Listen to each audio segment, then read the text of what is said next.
have seen it, some of you haven't, and it portrays, it's basically about Steve Jobs, not about me, and what he was like in his thinking and driving the industry and all this. And it can be a bit of an enjoyable movie for some of us that are close to it, but to me it did portray the real Steve Jobs of the time frame of the movie.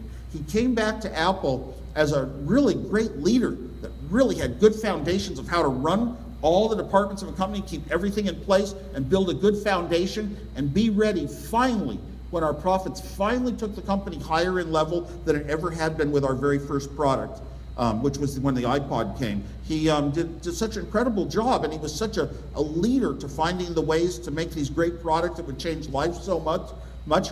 But he wasn't like that in those early days. You know, they show him as he's the leader dictating terms to our investor. This is a sophisticated financial guy. We're in our young 20s. And this guy is, you know, telling us, here's how you set up the company, here's how we invest, and here's the terms that'll be written by my lawyer.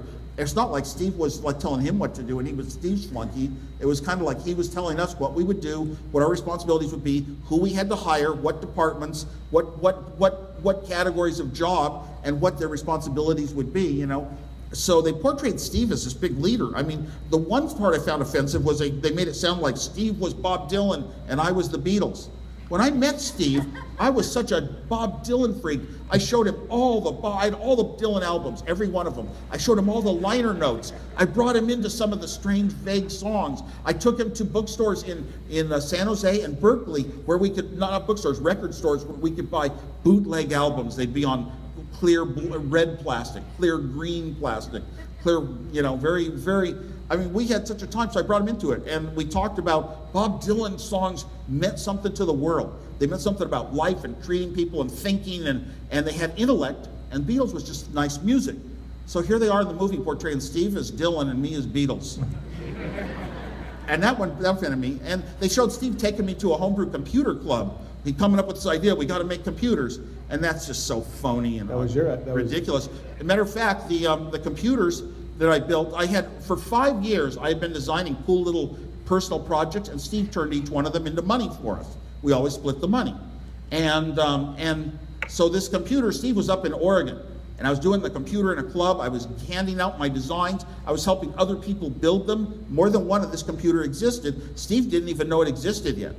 And then he came down from Oregon, and I said, you got to come see at the club. This whole group of people would surround me at every club meeting, and they were seeing the formula for a personal computer for the first time ever. And Steve said, didn't even say, let's start a computer company. He said, we got to have a company, but he was used to selling parts, like buy a switch for 6 cents, sell it for $6. He was good at that.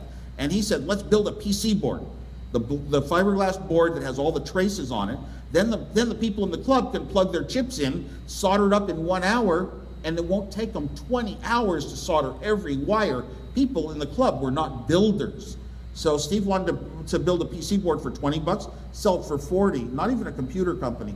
But it was I who took him down to the club, showed him this stuff. I told him what these computers were going to do for the world, because we had Stanford academicians, we had Berkeley academicians, professors that were talking about what great future it was going to be for society. And I wanted the societal goals to be reached. Communication, we could talk to a lot of people quickly. Education, we could educate kids and give them answers immediately with the computer tool, whether their answer was right or wrong. We could tell them. The little guy who was a technician would be so important. He'd go to his company and type in the company's financial numbers on a program written by his 10-year-old kid, and it would pop out the answers of what the company should do, and forget their million-dollar computers and high-paid computer gurus. I love these images, you know, of being a revolutionary and the little technical guy being important for once in life. So I was telling Steve all this stuff, and it acts in the movie like it's kind of the opposite, that he got these ideas on his own. So I'm left out a lot, but I was shy back then, so I never saw it I didn't want to be the face of Apple. I didn't want it when we started the company. I don't want to talk to the press. I just want to sit in the lab and keep doing engineering and building boards and building floppy disks and printer interfaces and writing languages and stuff like that. So what